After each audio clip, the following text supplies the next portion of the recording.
청문회를 곧 엽니다. 여기에 증인으로 윤석열을 불렀어요. 근데 윤석열이 재판 때문에 자기 못 나간다 그랬어. 그래서 재판부가 일정 조정을 해줬습니다. 그럼에도 불구하고 안 나오겠다라는 거거든요. 12구 이태원 참사 진상규명과 재발 방지를 위한 특별조사위원회 청문회가 어제 어제 첫날이었습니다. 예. 이상민 전 행안부 장관이 출석해서 증언을 했습니다. 네. 가보니 상황이 진정됐다. 도대체 언제 갔다는 건지 의문이 들긴 합니다. 보고를 언제 받고 언제 갔다는 건지. 예, 어제 이제 좀 그 자세한 상황에 대해서 나왔는데 기자들이 현장에서 지켜보고 있었는데 이 이야기를 듣고 정말 입을 다물지 못할 정도였습니다. 그러니까 말씀부터 이제 우리 진행자님께서 궁금하신 부분부터 말씀을 드리면 이상민 장관이 이태원에 도착한 게 10월 30일 2022년이죠. 10월 30일 12시 45분. 0시 45분께였습니다. 그러니까 0시 45분께였다고 하면 사실 사고 시각, 발발 시각으로 2시간 정도 지난 시간이거든요.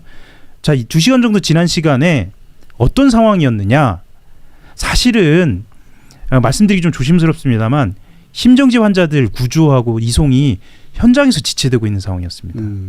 네, 그런 상황이었던 걸 기자들도 알고 속보를 본 당시의 시청자들 그리고 그 가족들도 다 알고 있는데 이 청문회에 나와가지고 급한 상황은 어느 정도 진정이 된 것 같다. 그리고 현장이 조용했다. 이렇게 이야기를 하는 것을 보고 정말 가슴이 먹먹하다고 해야 하나요? 좀 그런 상황이 다 거의 다 종료된 시점이었으니까 그랬겠죠. 맞습니다. 이게 현장이 조용했다, 진정이 됐다라는 표현은 사실은 이제 이 구조와 이송이 지체되고 있었던 상황을 두고는 적합치 않은 표현으로 기자들은 좀 보통 받아들이고 시위 같은 거 할 때 진정됐다라고 맞습니다. 이렇게 얘기하는 거죠. 예. 그래서 이런 말을 할 수도 있을까라는 행안부 장관 끝날 때 행복했대요, 자기가. 그런 이야기 하면 안 되잖아요. 제가 다 행복했. 제가 있을 때 그렇습니다. 이태원 참사에서 국민들에게 정말 몸둘 바를 모르겠다. 너무 죄송하다. 그런 이야기 해야 되는 거 아닙니까? 용산구청장 이야기도 나오지 않았습니까? 예, 용산구청장 이야기가 나왔는데요. 어제 또 화제가 된 것이 박희영 용산구청장이 참사 발생 30분 뒤 정도거든요. 그러니까 10시 51분께입니다.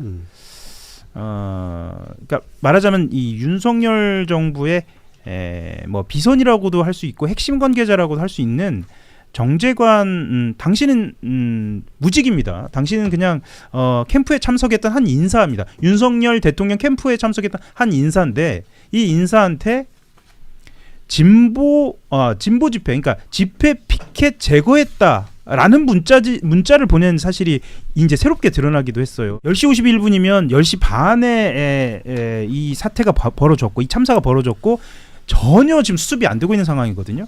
그런데 그 시간에 이 용산 대통령실 앞에 당일날 진보 단체의 집회가 있었습니다. 거기에 피켓들이 좀 있었어요.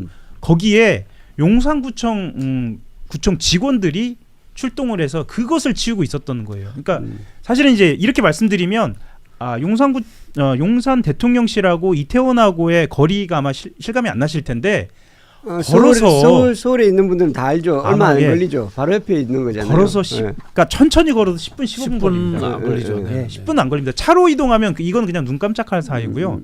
그러니까 대로변으로 바로 그냥 앞에 있는 그러니까 보일 정도는 아닙니다. 언덕에 있었어요. 근데 이게 사고 현장하고 생각을 해보면 이 용산구청 직원들이 만약에 이 피켓을 치우지 않고 이날 이 참사 현장이 벌어지기 전에 이 이태원에 있었더라면 하는 생각을 모두가 다 사실은 했거든요. 알고 보니 이 용산구청장이 이 피켓과 관련돼서 이렇게 관심을 가지고 있었고 그러니까 모든 관심이 그쪽에 쏠려 있었고 맞습니다. 난 이해가 안 되는 게 이게 대통령실도 아니고 외부의 민간인이잖아요. 민간인한테 사실상 보고를 한 거잖아요. 예, 그래서 이제 이건 느낌은 이분이 구청장한테 이런 거 있는데 이거 좀 치워주세요. 이게 좀 보기 안 좋습니다. 뭐 약간 그런 걸 하고 치우고 보고를 한 것 같은 그런 것처럼 보여져요. 그렇게 보여지기도 하고요. 사실 여기서부터는 해석의 영역인데 박희영 구청장이 말하자면 당시 이제 대통령실과 관련된 선을 대려고 하는 것이 아니라 핵심 관계자하고 매우 친한 누군가에게 선을 대려고 한 것이 아니냐라고 보여지는 게 아까 제가 무직이라고 말씀을 드렸는데 그 당사자가 어떤 사람이냐면 사실은 김용현 경호처장, 당시 경호처장입니다. 경호처장과 육사 38기 동기고요. 그리고 윤석열 캠프에서 국방정책자문단 육사 8인회 그래서 핵심으로 활약을 한 사람입니다. 더 핵심적인 일은 어떤 일을 했냐면 대통령실 이전 TF에서 활동을 했습니다. 그러니까 사실은 대통령실 이전하는 과정에서 가장 핵심적으로 기능을 해야 하는 기관이 용산구청이었기 때문에 용산구에 있으니까 대통령실이 맞습니다. 미루어 짐작하건대 아마 인연이 있을 것이고 교감이 있었을 것이다라고 판단은 됩니다. 그리고 대통령실 이전 TF에서 활동을 했기 때문에 대통령실 이전 그리고 그 이후의 상황에 대해서 체크했을 가능성도 있습니다. 그런데 박희영 구청장이 이것을 기화로 이날 참사가 일어난 그 상황에서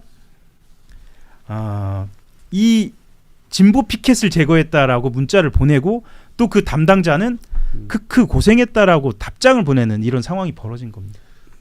그날 오후부터 이미 그렇죠. 경찰 사람들이 통신망에 막 보면은 위험하다라는 예. 그 이야기가 계속해서 그렇죠. 보고가 되고 있지 않습니까? 무슨 사고 날 것 같다라고 그렇죠. 하고. 그런 이야기가 나오는데도 이 구청장이 자기 출세를 위해서 권력자에게 줄대려고 행정력을 낭비했다는 거 아닙니까? 이태원 참사 청문회에서 당시 책임자들의 민낯이 적나라하게 드러나고 있는 바로 그 순간 이재명 대통령은 12.29 무한공항 여객기 참사 잔해 추가 조사 보고를 직접 받았습니다. 이재명 대통령은 오늘 12.29 여객기 참사 잔해물에 대한 추가 조사 보고를 받았습니다. 대통령은 뒤늦게 유해 등이 발견된 데 대해 아직도 비탄에 빠져 있는 유가족분들에게 심심한 유감을 전하고 희생자분들을 애도했습니다.